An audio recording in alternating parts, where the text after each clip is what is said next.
So masu kallon mu barka da zuwa wannan tashar tamu mai suna Ahalazi TV wanda take bayanin kwamfuta da harshen Hausa domin fahimtar abubuwa yanda za ka sarrafa kwamfutar ka. So kar ku manta ku yi subscribe sannan ku danna ƙararrawa. Yau za mu yi bayani ne akan yanda ake ɗaura hoto akan waƙa, sannan in ka tura mutum a kwamfuta ko a wayarsa zai ga wannan hoton logo ne naka ko hoto ne ko suna ko wani abu. So kafin komai dai za mu fara, ka fara shiga kan kwamfutanka sannan ka nemo inda folder waƙoƙin da kake so ka ɗaura hoton yake. Misali kamar haka, bari mu duba wata waƙa, yauwa Alsahawa.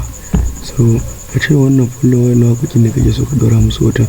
So za ka yi highlighting ɗin su gaba ɗaya sannan sai ka danna option ga play with Windows Media Player sai ka yi play. So idan kai playing zai fara ma kamar haka.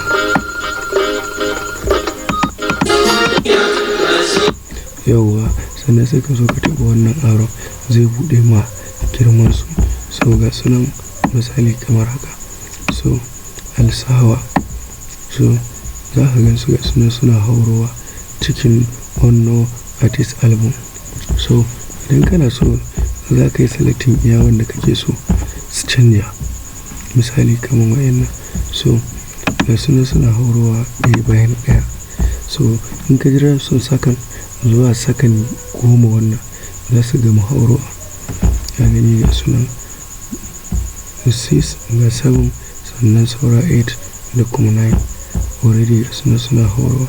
So ga 8 again sannan remain 9. So ga 9 ɗin a saman nan wurin. So kar ka manta idan ka highlighting nashi ya baka wayannan guda 8 babu guda ɗaya, to in ka duba nan za ka gan su.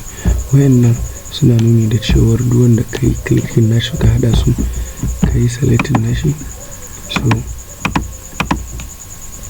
zai zama hoto zai hau kai shi. So misali sai ka ɗauko hoton a inda yake. Misali mu gwada da wannan hoto. So sai ka yi copy na hoton sannan sai ka dawo kan media player ɗin sannan sai ka zo nan wurin. Idan ka taɓa option zai baka wajen paste. Gashi na paste to album artist. Idan ka taɓa sai ka jira shi some seconds zai loading. Gashi ne yana working Windows Media Player working.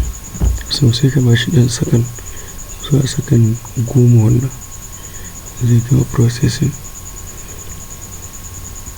So ta wannan hanyar ne ake samun damar da za ka ɗaura hoto kowane iri, amma fa sai kai ka tabbatar da cewa hoto ne sannan size ɗin shi ba yi girma ba sannan shi ne za ka ɗaura shi. So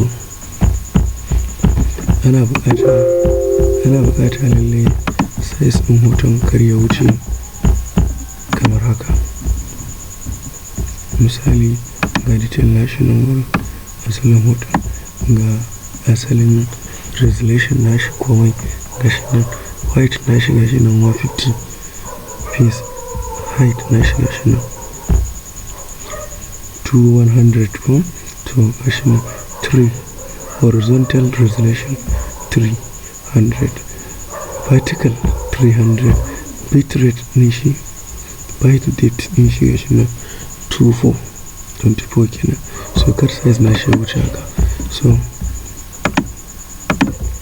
ta bayan ka gama gashi nan media player zo na sai ka rufe media player sannan sai ka koma ita folder da ka kama gasu ne yanzu.